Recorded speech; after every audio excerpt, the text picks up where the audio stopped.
Madam President, honourable members. I've listened very carefully to this debate and I do understand your concerns. As you know, this is an old dispute between the EU and the US. Airbus Boeing has been going on for 15 years. There's a huge room of papers on only this case in Geneva, and it has certainly paid the wages of many lawyers. WTO has found that both the EU and the US have been guilty in giving unauthorised subsidies to Boeing and Airbus. This gives the formal right to US now and to us a little bit later next year to impose tariffs.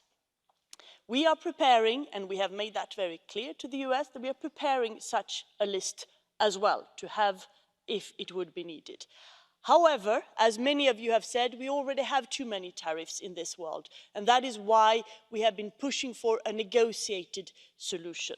We have provided quite detailed elements of what we could do on both sides for existing, past and future subsidies in this area, because some subsidies have been allowed, some have been condemned, some have disappeared, some are in the process of being disappeared. But it has, of course, to be a balanced process where both Boeing and Airbus dismantles, and this is a process that we have asked the Americans to engage in. I have raised it personally with Ambassador Lighthizer several times.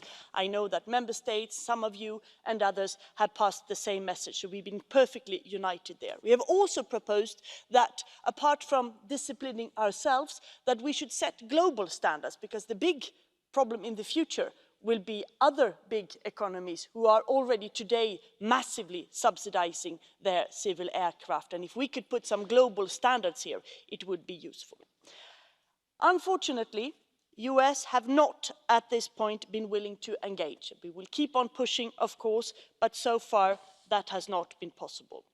And we are here today stuck with tariffs, and of course disproportionately, and that is totally deliberate from the US side, affecting the agricultural sector. I am aware, and so is Phil Hogan and the whole Commission, of the social and economic difficulties in sectors, in regions and whole countries that this is causing. This is serious and it is urgent. And that is why, since quite some time, we are assessing the situation. As I said in my introduction, there are several tools at our disposal. Some have already been announced, flexibility and promotion. There might be others as well, but we need to be totally clear on what we do. What are the consequences of the US tariffs and what are consequences of other market distortions or other problems? Because we need to be able to design targeted measures, effective measures, and they need to be WTO compliant.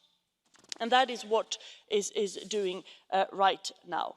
I would like to reject firmly the notion that the trade policy has been a disadvantage for the agriculture market. On the contrary, and there are several independent reports proving that the latest trade deals that we have done with Japan, with Canada, now with Singapore entering into force, and also with future agreements with Vietnam, Mercosur, Mexico, are and will be hugely beneficial to the European agriculture sector. We're opening up new markets for products that are highly in demand from all over the world, and this is, of course, also very important for agriculture. Having said that, I do not in any way want to diminish the problems that farmers and the agriculture and the wine sector are facing here today, and this is why our services in this Commission and the coming Commission will finalise the study and the analysis and come back to you and Member States. We discussed it at the Trade Council meeting last week with Member States as well,